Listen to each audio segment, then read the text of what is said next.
struck by the remarkable amount of good news that comes from our panelists at a time when I almost have to resist turning on the radio or looking at the newspaper just as a way of staying calm and happy. But to have the military talk about energy efficiency and greening strategies as a force multiplier, to have the one of the most sophisticated and impressive multinational company, Siemens, again reinforce the important point that so much of this has already been addressed through technological developments that Siemens helped push, but back even in the 70s and 80s, and it's something where we don't have to wait for some amazing bolt of lightning from the sky to solve these problems. To have our friends from Denmark, who are, again, I just pretty much think, I spent some time in Denmark, Sweden, Finland, where they're, believe it or not, building a lot of buildings to our standard, this LEED standard.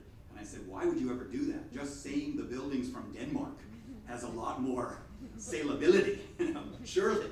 What are you thinking? But there is a lot of good news. The American Institute of Architects and the speaker that will follow me is doing a wonderful job also advancing this just to become a core part of what architects in the United States do.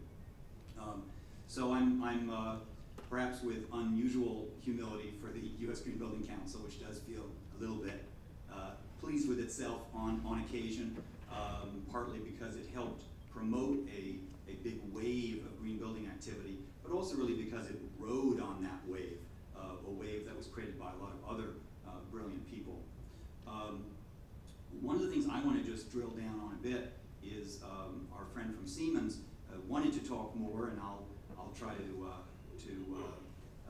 channel some of his excitement about the job opportunities associated with this. And one way to think about it is sort of the flip side of waste. There's all kinds of studies, and I cite so many studies that at the end of the day, I'm probably conflating them in very complex ways. But I know that the Center for American Progress, using a lot of data from the government, came up with a figure that our country spends about $400 billion a year to power all our buildings. And McKinsey & Co. came up with another study, and again, I can't promise you these are all apples to apples numbers, but they came up with another study that showed that a good $130 billion of that $400 billion, or about 30%, is completely wasted energy.